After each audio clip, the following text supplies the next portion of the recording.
Welcome to Cameron House Marina. I'm Ruben from Marine Sales Scotland. This is a 2018 Regal 26 Express powered by a Volvo Penta V6 280 horsepower petrol inboard.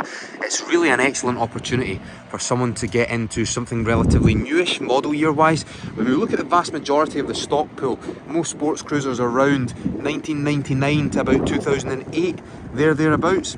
If you want something that's modern in build, has a lot better reliability due to the engine effectively being newer, then this is an excellent value for money cruiser, especially when we compare it to, so bear in mind that's a 2018, this is a 2023 brand new Regal 26 Express. The retail money on that costs £180,000, so this is literally half the price, and it's only had 2 owners from new and 70 hours run on the clock. At the swim platform then, that's moulded, it isn't bolted on and extended at the transom, so it's not overhanging, which gives you nasty marina fees when they like to get their tape measure out. You have sea deck fitted down, that was factory fitted, and you have the Regal logo cut out. A cockpit barbecue, it's a wee bit ambitious to have one of those on a day like this today here, but that is actually one of the most popular extras that people ask us to fit on their sports cruisers. Really nice to have in the summertime, especially with all this back canopy section off. We have a transom shower, and then a tow and eye. The boat is well capable of getting up onto the plane very nice and early, because you have a dual prop outdrive system, so twin counter rotating props give it lots of grip in the water. Let's take a look inside. So the 26 Express is the smallest sports cruiser that Regal do, but it's by no means entry level. When we compare this to the 28, those two tend to go hand in hand. A lot of people hum and haw between which one they'll go for, because there's not a lot of differences. One difference I always notice is that in the cockpit in the 26 is raised, the floor is raised, and that means that you get a much better field of vision out through the windows whilst you are underway. Port side, straight away we have this aft facing lounger. What we can do is we can just simply slide that all the way back. That will transform that into a full length chaise lounge. Or while you're underway, you probably want to have it like that, that way someone can sit there and face back. You also have your navigator seat. Now you can see the Fusion stereo system, there are speakers for it everywhere, one there, one here, and another at the transom end just above the blue LED courtesy lights, which are dotted all the way throughout the cockpit. You have another 2 of them on the power tower radar arch, so this wall will all fold at the claps or at the touch of a button that will fold all the way down. Regal style quality with that quilted stitching on the marine leather. This cup holder is actually removable, so if you just want to have that as a double bench rather than 2 singles, maybe someone smells, you don't want to sit next to them, you can put that partition in the middle. We can also take the table away. That back section will lift all the way forward and turn that into a big daybed. Quite a nice feature. And it's nice to be nice, so rather than stick your in-laws up on the foredeck overnight, you can let them sleep here. It will take 1.5 people. And it's especially nice when you take the transom end off of the canopy here and you just have that open-ended into the view behind you. It's so simple to put away, there's no locks or latches that you need to unscrew. You can do it with one hand, and then that gives us our opening into our nice and big igloo cool chest. You can remove that also if you want extra storage, but bear in mind we've got lots of storage here, and there's also more underneath this entire port side module. Condition of the vessel, all the upholstery, it must be very evident from the video because it displays exactly like it videos. Very clean, almost like new effectively, I would say. And as you can see here, sat on the navigator seat, we can put our arm up, it's at perfect height. Our arm isn't up here, we're not peering out and over, everything is just nice at eye line. Now that's obviously replicated at the helm position, which is at the same height. We have our Regal solid chunky steering wheel with the chrome effect and the faux leather. Underneath is our Garmin VHF with DSC. We then have one of the controls for the Fusion stereo, a bow thruster, and then trim tabs also. You can see the power tower arch button there, electric anchor winch, and then things like our Garmin GPS map. So that's a touch screen function. That'll also give you your engine info as well, and it'll give you depth also. Just wait for the hours to come up. 76.6 hours, which is absolutely nothing on one of these big Volvo engines.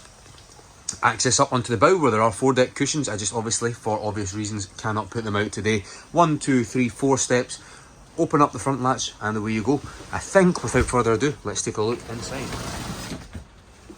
So a few steps down into the saloon and the living quarters, we've got our dark joinery effect with our light upholstery, light textiles. They work really well in contrast with each other. I think there's probably a slightly elevated finish to this in comparison to the 28 Express. You don't get these fitted carpets on the 28, or at least I've never seen them.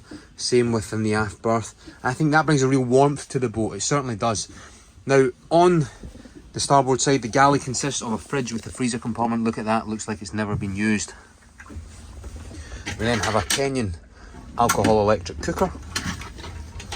Hot and cold water, there's a calorifier on the boat. That is your control, your fusion control for the Bluetooth stereo. There's also a USB plug-in. And then we have a microwave grill just above as well. Storage in this locker here. And then cutlery storage. Now there's more storage under the entirety of the U-shape here. If I just nip along up to the bulkhead, I always like to be able to spin the table as well, to just have a wee look back at everything so you can see all the features of the boat that you can't see from standing midship. Hull side windows, they're excellent. That one's not so great. But this one here, you have a better view out of the water. And you can see the ripple in your eye line, which is always nice. We then shift back. We'll drop the table down and we can turn this into a double bed.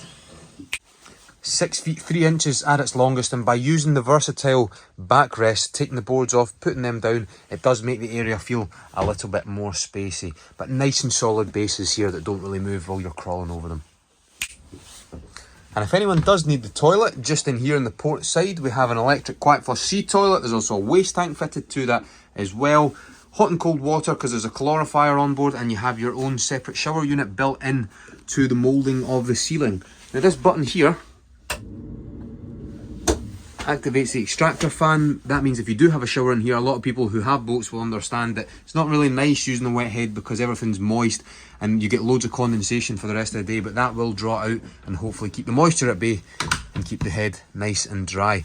I'm a big advocate of Regals. I have one myself. If I realistically was going to upsize, this is exactly what I'd get. One of the reasons as well is this pips the 28 in the aspect that we get a full beam aft cabin. The 28, you have a bulkhead there and you have some shelves. Not this. You can see daylight coming out that porthole there, daylight coming out of that one, and that confirms it is indeed full beam.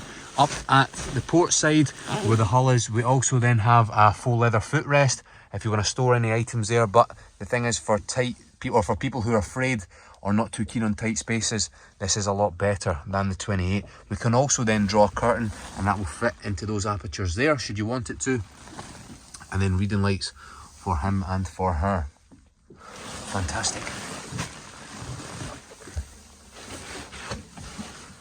I think folks will just finish up with the engine then. Propulsion is delivered by a Volvo Penta V6 280 horsepower petrol engine, counter-rotating stainless steel dual props on the outdrive system, and they give you very little prop flex, excellent manoeuvrability at slow speeds as they counter-rotate, and they give you lots of grip. So superb handling, that in conjunction with the bow thruster. It's a very, very easy boat to drive. 76.6 hours. If we convert that into car terms, because bear in mind that the foundation of these engines was taken from truck and bus engines. So 76.6 hours, say we're doing an average speed of 25 miles an hour on the water, that works out at 1,900 miles.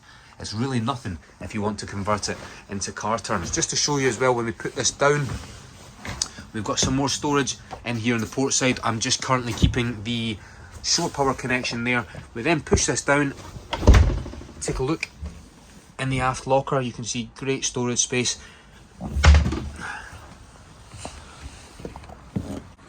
Pop the cockpit barbecue back inside so it's nice and warm within the boat. Excellent looking boats these, and the build quality on a Regal is really second to none.